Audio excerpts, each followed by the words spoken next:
Hello student, मैं मनीष मालवीय अनवेरा online school classes में आप सभी का स्वागत करता हूं। मैं आपका साइंस टीचर आपके साथ उपस्थित हूं। क्लास 10 का अध्याय 14 पादप एवं जंतुओं का आर्थिक महत्व। यह हम इस अध्याय का दूसरा पार्ट लेकर आए हैं आपके सामने। इससे पहले हमने पौधों के बारे में पढ़ा था, पादपों के बारे में हमने पढ़ा था कि पादपों से हम कैसे उनके भागों का उपयोग करके उनसे अनेक प्रकार की वस्तुएं और उपयोगी साधन बना के हम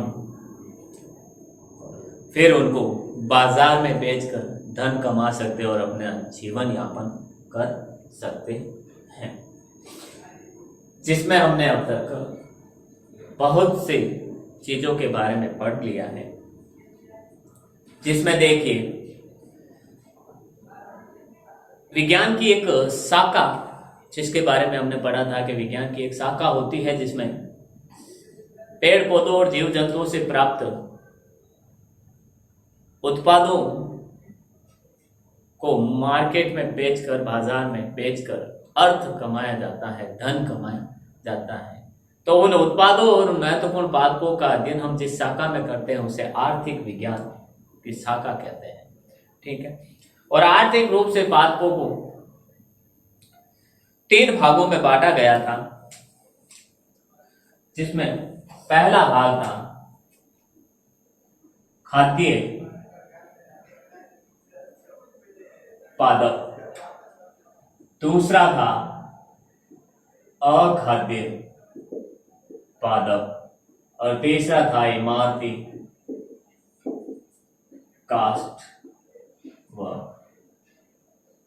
रेशे उत्पादक पादप।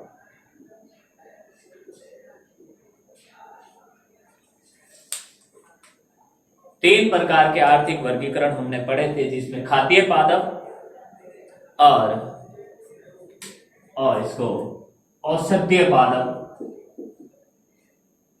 और इमारती काष्ठ व रेशे उत्पादक पादप हमने पढ़े थे। इसमें हमने खाद्य उत्पादकों से, खाद्य पादपों से हमने शुरुआत की थी कि कौन से पादप का कौन सा भाग खाने योग्य होता है। ठीक है। उसके बारे में हमने पढ़ा, जिसमें अनाज के बारे में पढ़ा, चावल के बारे में पढ़ा, मक्का के बारे में अपने पढ़ा। ठीक है। जिसमें गेहूं, ये सब चीजें अपने पढ़ी और इन सब के हमने वैज्ञानिक नामों के बारे में पढ़ा। हाँ। इसके बाद हमने और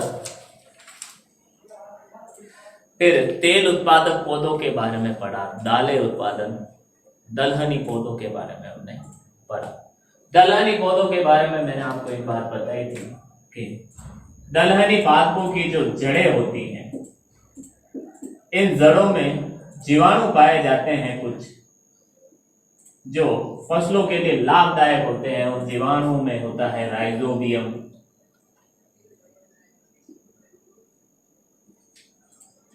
एजोटोबैक्टर,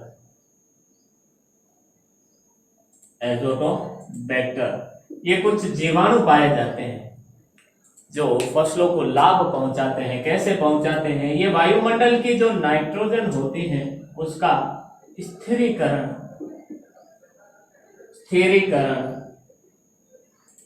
करते हैं और स्थिरीकरण करके ये नाइट्रोजन को उनके यौगिकों में बदलते हैं, जैसे नाइट्रेट, NO3, नाइट्राइट,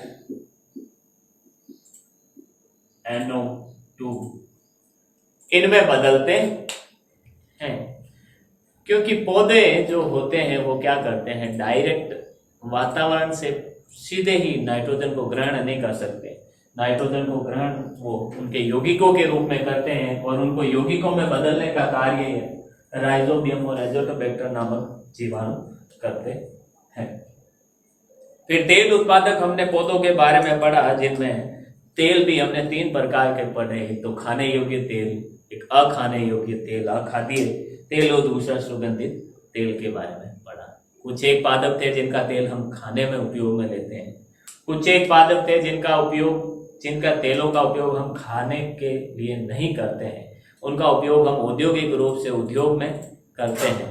और कुछ एक पादप ऐसे थे जिनका उपयोग हम सुगंधित तेल के रूप में करते हैं, परफ्यूम ये बनाने में किया जाता है। उसके बाद कुछ मसालेदार फसलों के बारे में हमने देखा, काली मिर्च, जीरा, लौंग, इलायची, ठीक है, धनिया, हल्दी, इन सब के बारे में हमने पढ़ा। फिर पेय पदार्थ चाय और कॉफी के बारे में हमने पढ़ा था। जो चाय है वो चाय के पौधे की पत्ती से बनाई जाती है, तथा जो दूसरा चीज है कॉफी, वो पेड़ के बीज को भुने हुए बीजों से बनाई जाती है। अब इस बात को, इस अध्याय को अपन आगे कंटिन्यू करते हैं और देखिए इसमें क्या है। आगे हम सब्जियों के बारे में आज हम पढ़ेंगे कि पौधे के कौन से भाग में से कौन सी सब्जी प्राप्त होती है, ठीक है, और उनका वैज्ञानिक नाम क्या है। ध्यान से पढ़िए, देखिए, क्योंकि वैज्ञानिक नाम इसमें से छोटे सवाल के रूप में हमेशा पूछा जाता है। जड़ों से प्राप्त, सबसे पहले तो जड़ों से प्राप्त जो पादप हैं, जो सब्जियां हैं, तो वो सब्जियां कौन कौन सी है जो पौधे के जड़ों से हम प्राप्त करते हैं, अर्थात उन सब्जियों को हम पौधे की जड़ों के रूप में खाते हैं। तो सबसे पहला है गाजर।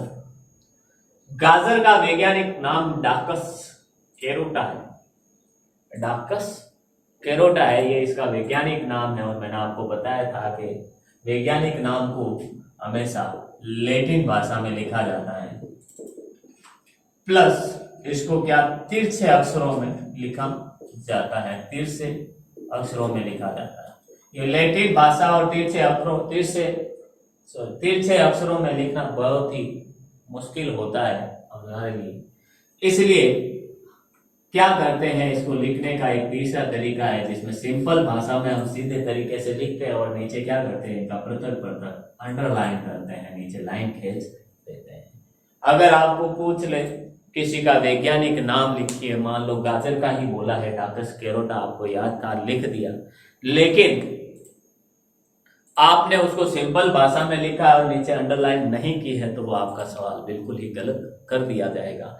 इसलिए बहुत ही इंपॉर्टेंट है, जब भी किसी का वैज्ञानिक नाम लिखें तो उसके नीचे क्या करें, अंडरलाइन जरूर करें। तो जड़ों से प्राप्त सब्जियों में पहला था गाजर, जिसका वैज्ञानिक नाम डाकस कैरोटा था। मूली, दूसरा है मूली, जिसका वैज्ञानिक नाम रेफेनस सेटाइवस है, जिसका वैज्ञानिक नाम रेफेनस सेटाइवस है। फिर सलजम, अगला, ये भी जड़ों से प्राप्त होता है पौधे की, सलजम के पौधे की, जिसका नाम वैज्ञानिक नाम ब्रेसिका रापा है। इसके बाद शकरकंद के बारे में, शकरकंद भी पौधे की जड़ों से सब्जी के रूप में प्राप्त होती है, इसका वैज्ञानिक नाम आइपोमिया बटाटास है, आइपोमिया बटाटास है। इसका वैज्ञानिक नाम क्या है, आइपोमिया बटाटास है, ठीक है। तो ये चारों चीजें होती हैं जो हमारे कोर्स में हमें याद करनी है, गाजर, मूली, सलजम और शकरकंद। ये अपने अपने पौधे के जड़ों से प्राप्त होती है और इन जड़ों से प्राप्त करके हम इनका सब्जियों के रूप में उपयोग किया जाता है। गाजर, मूली, सलजम, शकरकंद, इन चारों में ही भोजन का एक मुख्य अवयव होता है जिसे हम खाद्य रेशे कहते हैं, खाद्य रेशे कहते हैं। यह खाद्य रेशे हमें इनसे प्राप्त होते हैं, जब हम इन्हें खाते हैं तो हमारे शरीर में रेशों की, फाइबर्स की कमी नहीं होती, फाइबर्स की जो भी कमी होती है वो पूर्ण हो जाती है, गाजर, मूली, और हम इन्हें सलाद के रूप में, भोजन के साथ सलाद के रूप में प्रयुक्त करते हैं। फिर स्तंभ से प्राप्त, यानी तने से प्राप्त पौधे के तने से प्राप्त होने वाली कौन सी सब्जियां हैं वो अपन देखते हैं। अब सबसे पहला है आलू। आलू हमें पौधे के तने से प्राप्त होता है। ध्यान देना, आलू का वैज्ञानिक नाम सोलेनम ट्यूबरोसम है, सोलेनम ट्यूबरोसम है। यह आलू का वैज्ञानिक नाम है जो पौधे के तने से प्राप्त होता है, स्तंभ से प्राप्त होता है, ध्यान देना। अरबी, अरबी इसका वैज्ञानिक नाम कोलोकेशिया एस्कुलेंटा है। इसका वैज्ञानिक नाम कोलोकेशिया एस्कुलेंटा है।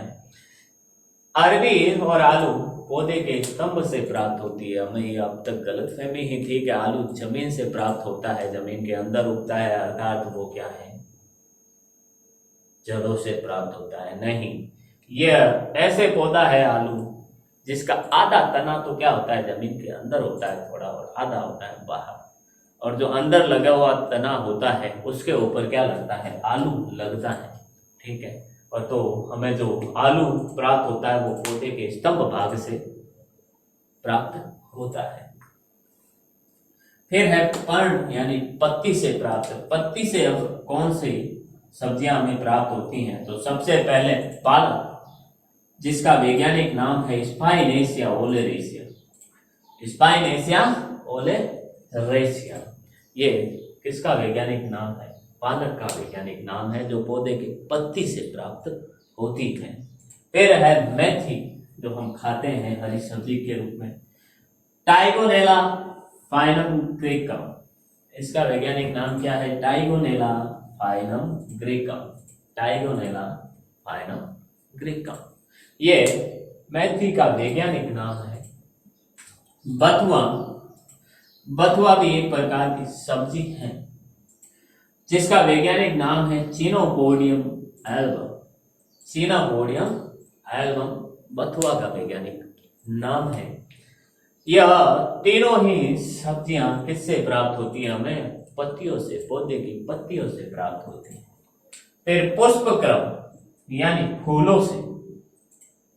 ऐसा कौन सा पौधा है जिसके फूलों को हम सब्जियों के रूप में खाते हैं, तो पहला है फूल गोभी जिसका वैज्ञानिक नाम है ब्रेसिका ओलेरेसिया।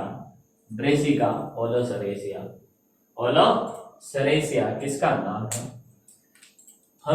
फूल गोभी का वैज्ञानिक नाम है ओलेरेसिया, ब्रेसिका ओलेरेसिया। फिर पढ़ते हैं अपन फल से प्राप्त सब्जियां। ऐसे कौन से पौधे हैं जिनके फलों को हम किसमें, सब्जी के रूप में ग्रहण करते हैं, तो पहला है टमाटर। टमाटर लाइकोपर्सिकम एस्कुलेंटा। ये टमाटर का वैज्ञानिक नाम है, जिसका टमाटर का वैज्ञानिक नाम है लाइकोपर्सिकम एस्कुलेंटा। ध्यान देना, सभी वैज्ञानिक नामों के नीचे क्या करना है, हमें अंडरलाइन जरूर करनी है। ठीक है। बैंगन, बैंगन का वैज्ञानिक नाम सोलेनम मेलोंजिया। सोलेनम मेलोंजिया, सोलेनम मेलोंजिया किसका, बैंगन का वैज्ञानिक नाम है, जो पौधे के फल भाग से प्राप्त होता है। फिर है पौधे के फल भाग से प्राप्त होने वाली सब्जी भिंडी जिसका वैज्ञानिक नाम है एबलमास्कस एस्कुलेंटम। एबलमास्कस एस्कुलेंटम किसका वैज्ञानिक नाम है, भिंडी का वैज्ञानिक नाम है लेडी फिंगर। ठीक है, आगे देखिए चौथा जो फलों से प्राप्त सब्जी है वो है गवार फली। जो गवार फली होती है उसका वैज्ञानिक नाम है साइमोप्सिस टेट्रागोनालुम। साइमोप्सिस टेट्रागोनालुम किसका वैज्ञानिक नाम है, यह गवार फली का वैज्ञानिक नाम है। तो टमाटर, बैंगन, भिंडी, गवार फली ये चारों ही क्या हैं, पौधे के फल भाग से प्राप्त सब्जियां हैं, जिनको हम सब्जी बना के खाते हैं। और आखिरी है इसमें फल से प्राप्त कुछ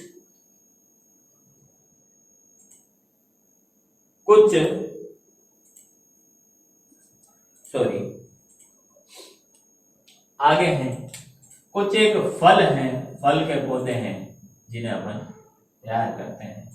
देखिए कुछ एक पौधे हैं जिनसे हम फल खाते हैं। तो देखिए फल में हम क्या खाते हैं, जो हमारे किताब में है, कोर्स में है, आम। आम का वैज्ञानिक नाम क्या है, मेंजीफेरा इंडिका।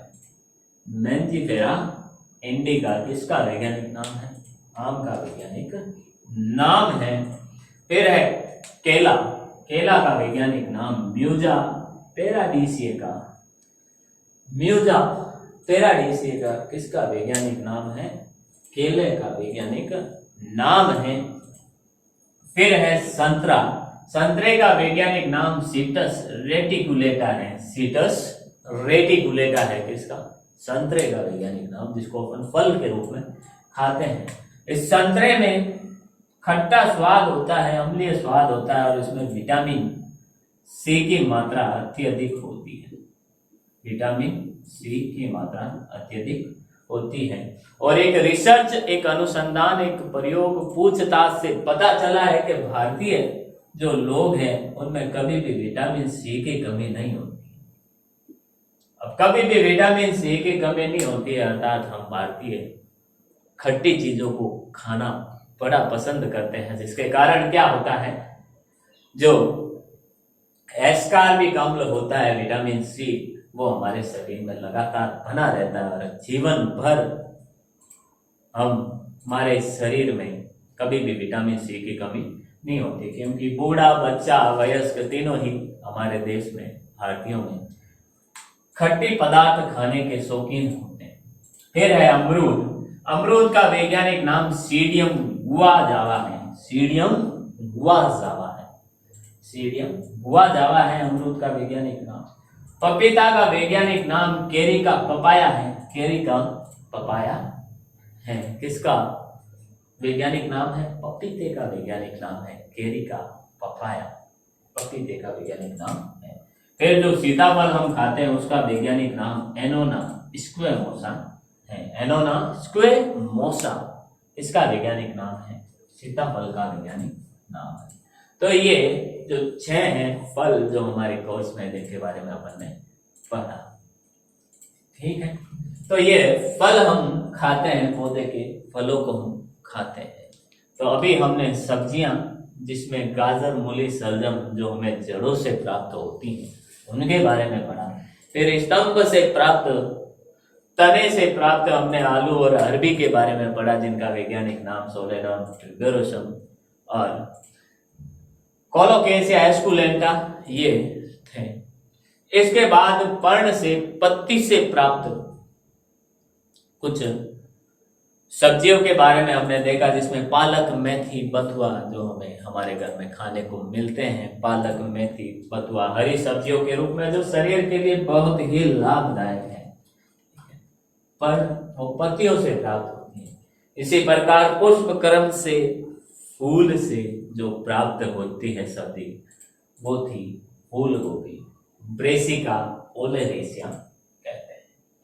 फिर फल से प्राप्त, फल के प्राप्त जो सब्जियां थी, जो पौधे के फल भाग से हमें प्राप्त होती हैं, जिसमें टमाटर, बैंगन, भिंडी, गंवार फली के बारे में हमने पढ़ा। उसके बाद हमने कुछ फलों के बारे में पढ़ा।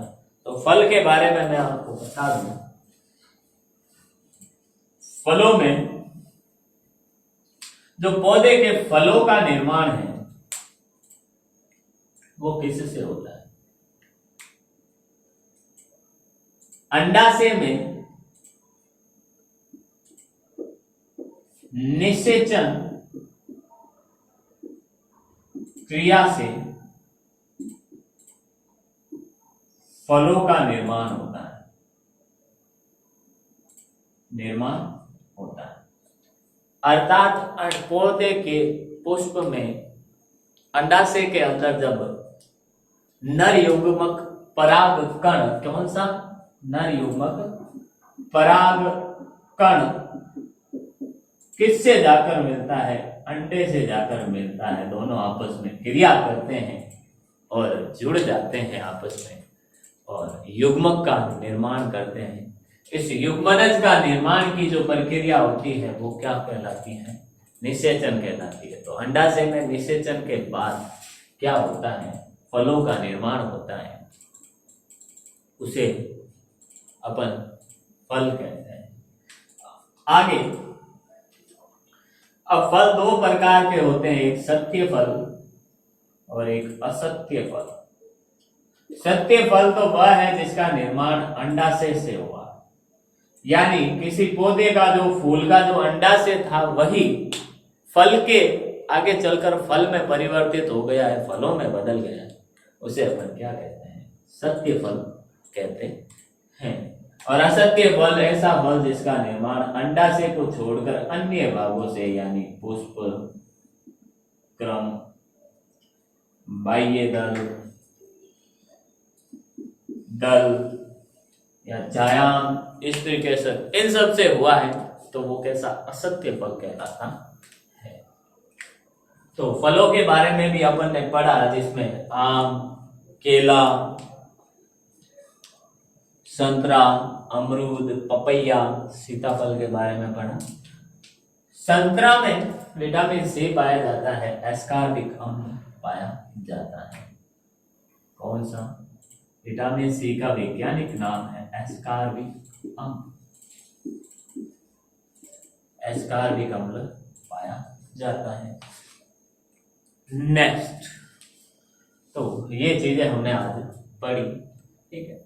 अब इनसे सवाल कैसे पूछा जाता है? इनसे सवाल ऐसे पूछा जाता है कि एक नंबर का सवाल पूछ ले कि पौधे की जड़ों से प्राप्त किन्हीं 3 सब्जियों के नाम लिखो।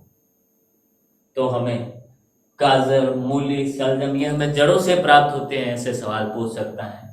या फिर छोटे सवाल में हमें पूछ सकता है कि किसी का वैज्ञानिक नाम देके उसका साधारण नाम पूछ सकता है, या किसी का साधारण नाम देके क्या पूछ सकता है? उसका वैज्ञानिक नाम पूछ सकता है। जैसे डाकस कैरोटा किसका वैज्ञानिक नाम है? ठीक है, तो डाकस कैरोटा गाजर का वैज्ञानिक नाम है। जैसे पूछ ले मैंजीफेरा इंडिका किसका वैज्ञानिक नाम है? तो मैंजीफेरा इंडिका आम का वैज्ञानिक नाम है। इसी तरह पूछ ले कि फूल गोभी का वैज्ञानिक नाम क्या है? तो फूल गोभी का वैज्ञानिक नाम ब्रेसिका ओलेरेसिया है, ओलेरेसिया है। इस प्रकार से घुमा फिरा के प्रश्न पूछ सकता है।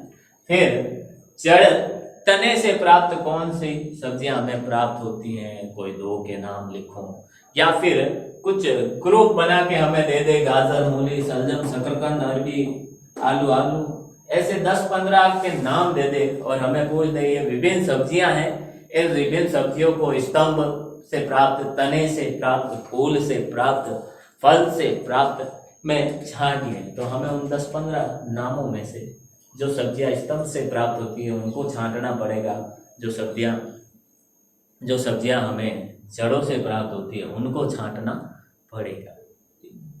तो इसके बाद अपन पढ़ेंगे औषधियों के बारे में, ऐसे पौधे जिनसे दवाइयां बनाई जाती हैं उनके बारे में अपन पढ़ेंगे आने वाली क्लास में, ठीक है। क्या वहाँ आने वाली क्लास में कौन से पौधे हैं जिनसे दवाइयां बनाई जाती हैं, जिनमें है कुछ हल्दी, अदरक, लहसुन, ये कुछ पादप हैं जिनसे क्या दवाइयां बनाई जाती हैं। गवार पाटा, तुलसी, ब्राह्मणी, ये सब चीजें क्या हैं? वो इनसे हमें सर्पगंधान, इनसे दवाइयां बनाई जाती हैं। जैसे एक अपन ने पहले अध्याय में पढ़ा था, एक अफीम के बारे में भी पढ़ा था अपन ने। अफीम एक नशीला पदार्थ है, लेकिन इसका उपयोग दवाइयों के रूप में किया जाता है, दवाइयां बनाने में किया जाता है, क्योंकि इसमें टोटल कितने प्रकार के? 30 प्रकार के एल्केलॉइड, 30 प्रकार के एल्केलॉइड पाए जाते हैं। ये एल्केलॉइड क्या करते हैं? ये एल्केलॉइड नशा उत्पन्न करने का कार्य करते हैं। इनमें नशा उत्पन्न करने का कार्य, जिसमें से 5 एल्केलॉइड पर महत्वपूर्ण है बहुत ही, जिसमें पहला है मॉर्फिन, दूसरा कोडीन, तीसरा निकोटीन, पेपेवरिन और 5वां है सोमनिफेरिन। ये 5 एल्केलॉइड हैं जो बहुत ही इंपॉर्टेंट है। अफीम के बारे में हमने पहले अध्याय में ये भी पढ़ा था कि इसका उपयोग बहुत ही भयानक तरीके से अपन बोल सकते हैं किया जाता है, क्योंकि अफीम जैसे नॉर्मल भाषा में अम्ल कहते हैं अपन, गांवों में इसको मनवार के रूप में इसका उपयोग किया जाता है, जिससे बड़ी आसानी से बूढ़े बुजुर्ग के साथ साथ बच्चे भी इसकी लत का शिकार हो जाते हैं, इसके टच में संपर्क में आ जाते हैं। कई महिलाएं काम पर जाते वक्त अपने बच्चों को ये अम्ल खिला देती हैं, जिससे बच्चे का मानसिक स्वास्थ्य कमजोर होता है और बच्चा सोया हुआ रहता है, 4-5 घंटे तक सोया हुआ रहता है। इसके बाद इसका उपयोग, इसका लगातार उपयोग जब महिलाएं करती हैं, गर्भवती महिलाएं, तो उनके बच्चे, पेट के अंदर जो बच्चा पल रहा है उसका विकास सही ढंग से नहीं होता है। ये भी अपन आने वाली क्लास में अपन पढ़ेंगे। अब औषधियों के बारे में, पौधे के कौन सी औषधियों के बारे में, कौन से भाग से कौन सी दवाइयाँ बनाई जाती हैं, कौन से पौधे से बनाई जाती है, उसके बारे में हम आने वाली क्लास में पढ़ेंगे। आज हमने सब्जियों के बारे में पढ़ा। उम्मीद करता हूँ जो भी पढ़ाया है आज आपको समझ में आया होगा। आने वाली क्लास में इसके पार्ट 3 और 4 में अपन इसको कंटिन्यू करेंगे। Thank you.